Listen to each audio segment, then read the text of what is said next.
আসসালামু আলাইকুম ভিউয়ার্স, কেমন আছেন সবাই? আশা করছি আল্লাহর রহমতে সবাই ভালো আছেন, সুস্থ আছেন। আমি আলহামদুলিল্লাহ ভালো আছি। আজকে আমি আপনাদের সাথে তরই দিয়ে পাঙ্গাস মাছের একটা রেসিপি শেয়ার করব। আশা করছি শেষ পর্যন্ত আমার সাথেই থাকবেন। তো এখানে আমি কয়েক পিস পাঙ্গাস মাছ নিয়েছি, তার ভেতরে হলুদ, লবণ আর মরিচের গুঁড়া দিয়ে ভালোভাবে মেখে কিছুক্ষণ রেখে দেব, তারপরে চলে যাব ভাজতে।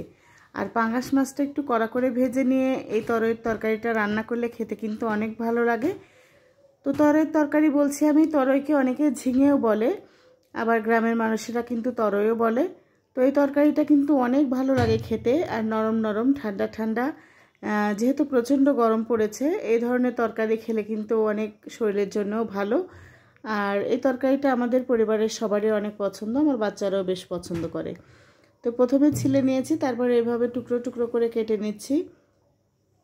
যেসব ভাই বোনেরা আজকে প্রথম আমার চ্যানেলটি ভিজিট করছেন, তাদের কাছে রিকোয়েস্ট করছি, আমার ভিডিও যদি আপনাদের কাছে ভালো লাগে তাহলে আপনারা আমার চ্যানেলটি সাবস্ক্রাইব করবেন, লাইক কমেন্ট শেয়ার করে দিবেন।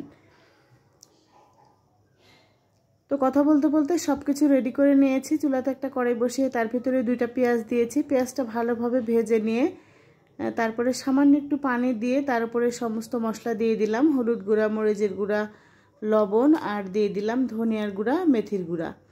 তো সব মশলা একেবারে দিয়ে তারপরে একটু কষিয়ে নেব। তার ভিতরে দিয়ে দিব কেটে রাখা সেই তরইগুলো দিয়ে ভালোভাবে কষিয়ে নিতে হবে।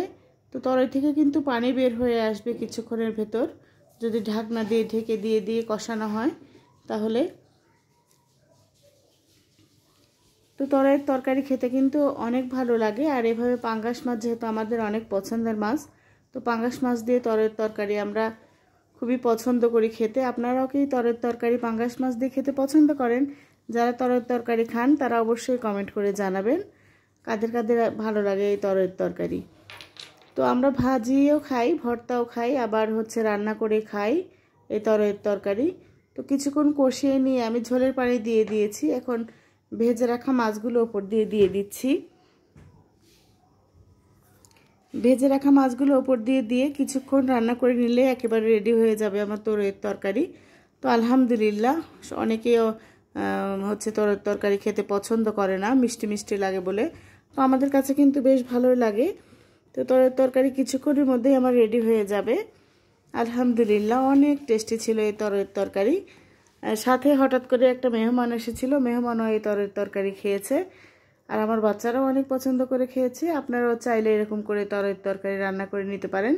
সাথে থাকার জন্য আপনাদের অনেক অনেক ধন্যবাদ। কথা হবে আবার অন্য ভিডিওতে। আজ এ পর্যন্তই। আসসালামু আলাইকুম।